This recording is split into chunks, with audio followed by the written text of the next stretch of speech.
Hey friend, if you've been here before, welcome back. And if you are new here, welcome. My name is Morgan and you are on my homestead here in Wyoming, and happy 2026. I am so excited to be kicking off this 2026 Pantry Challenge and bringing you along with me. If you're new here, I am a full-time working homesteading mom of an 11-month-old. So my husband, my son, and I will all be eating during this Pantry Challenge. And my son absolutely loves food, so he eats a ton of food. So I will be cooking for 3 people in every meal. One thing that you will notice here on my channel is we cook with primarily wild game. So if you see any red meat in any of the videos, that is for sure wild game. That is either moose, antelope, venison, or elk. We also do a lot of fishing. So we have some walleye in our freezer. We have flounder. We have some crab claws from down in Texas, and then we also have some cod and Alaskan salmon that my husband's mom shared with us from when they were fishing down in Alaska. And then we also have a good amount of pheasant, and every now and again you will see some pork worked in. We did raise our own pigs a few years back, so we are eating through that. But we also have a few store-bought pork items like ground pork that we've ran out of since raising our own. And finally, you will see some chicken worked in, but I try to only cook with chicken about once a week because we have so much beautiful wild game meat. Now, I want to run through the rules that I have set for myself for this Pantry Challenge. My number one goal is for this to be fun and just get some of the food that we have had sitting in the freezer for a little bit too long out and used. Now, I don't know if we're going to do this January and February or just January. I do have a few work trips coming up in February that will kind of make it a little bit more complicated, but I think I can work it. So stick around if you want to see if this is a 1 or a 2 month pantry challenge.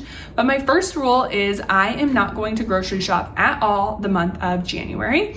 And then February, if need be, my son loves things like bananas and cottage cheese and oranges. So if I run out of those things, I will go to the store just to pick up a few of those items for him. However, I will not eat them. We will just save them for him to have.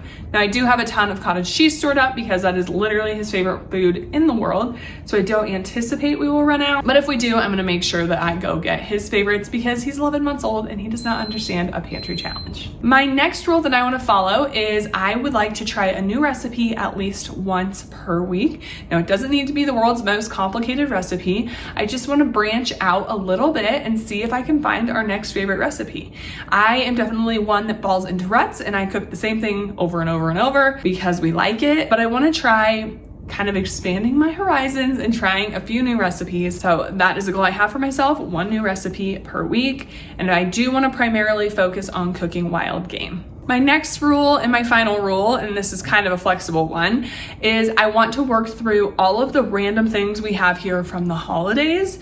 We have a lot of food that we don't traditionally eat and I don't really know what to do with it. So I want to work through some of that just to get it out because I know there's some items in there that will just sit there for a long time because I don't gravitate towards them. So that is another goal I have, is to work through getting those out and making them into a recipe that we enjoy. That is our rules. We're keeping it nice and simple. Let's jump out to the freezer and I am gonna show you exactly what we're working with when we start off this 2026 Pantry Challenge. Welcome to our first of 2 freezers that we are eating out of. If you're new here, this is Cowgirl. She is one of our barn cats and she absolutely loves being in all of our videos. But this is the first freezer. So the way I organize our meat is I put all of the same year's meat in this freezer. So this is all 2023 and 2024's hunting season meat.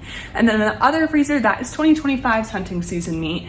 The reason I do that is I am trying to eat through all of the older meat first, and that way we can keep it organized so I know everything that needs to be cleared out of this freezer this coming year so that when we hunt, we can put 2026's meat into this freezer and we will start eating off of 2025's meat.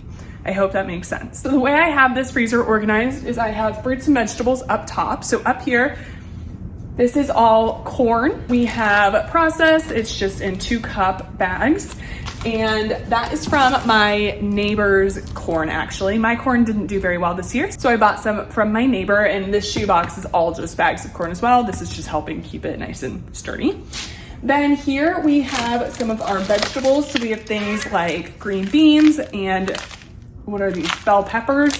We also have some sliced onions up there. And then in this half, this is our fruit. So I have cherries and strawberries that we got from our local fruit truck. Then this level is all ground moose meat. So this is moose hamburger. My husband got a moose in 2023. And when you get a moose, you get a ton of meat. We've eaten through almost all of the steaks. We just have a few steaks left of the moose, but we do have a lot of burger because there's so much burger that comes off of a moose. So we will definitely be focusing on getting that burger. I also see some venison burger here as well, so we will want to eat through that. And that is whitetail that we have venison wise. Then on this shelf, this is our steaks and our roasts. I also have some store-bought fruit. My son loves frozen blueberries in pancakes and frozen mango, so that is just for him. We also have some chicken here from the grocery store. And then down on the bottom shelf, we have fish, we have salmon, flounder, all sorts of beautiful fish that we will be working with. Then transitioning over to the door, we have some antelope and venison brats up here and here. We have some more of our vegetables from the garden. And then this is where you see some of the store-bought pork coming in. We just have some Italian sausage and some regular sausage. We also have just a few links of maple sausage from the pigs that we raise. We just have a few of those left. And then here is some tomatoes. Then finally down at the bottom shelf, we have some bacon and we have a frozen pizza that is not looking so hot. It has been in here way too long, so we will need to eat through that, but just not something I gravitate towards. It's one of those that's like in case of emergency type foods that I keep in the freezer. Let's jump over to the other freezer and I'll show you what we're working with in there. All right, welcome to freezer number 2. This one looks pretty similar. Up top, we just have this is a whole chicken one of our friends raised and shared with us. And then we have some milk. I just buy these half gallons and freeze milk. That way we never run out.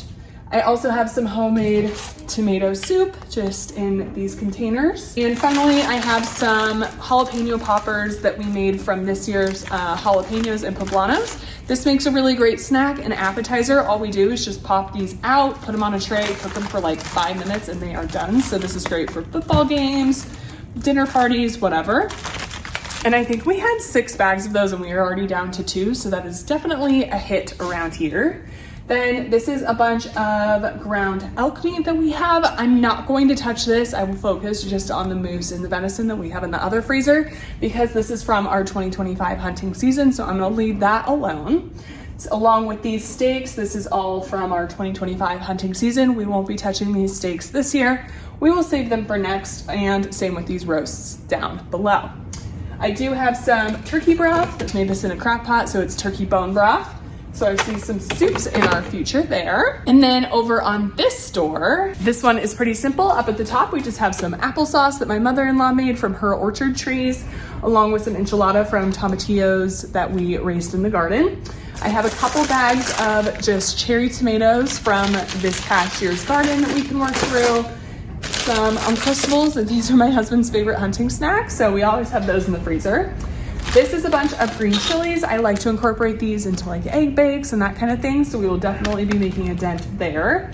I have some hamburger buns. Then here I have just some diced up onions. I will use the onions from the other freezer first, but if we need to, we do have more in this freezer. And then finally, I have a few more tomato soup packets from this year's garden tomatoes. It is very chilly out there. I had to come in and warm up, but that is everything we are working with in our freezer. Now, obviously we have a stocked pantry and refrigerator with some fresh vegetables going into this. The fresh foods I have are bananas, oranges, avocados, cherry tomatoes. I think I have a cabbage or 2 from the garden. I have sweet potatoes. I have a bunch of potatoes and onions from the garden and garlic. We also have some spinach and some leftover like salad mix from the holidays, so I want to get going through that pretty quickly. And I think that's pretty much it. We have a lot of pantry staples as well, which you will see me incorporate in the cooking throughout the month. But I appreciate you being here. If you want to see how I use all of these items, primarily the wild game, please consider subscribing so you can follow along on this year's pantry challenge. And I will see you after week 1 of the 2026 pantry challenge. Thanks for being here. Bye, friend.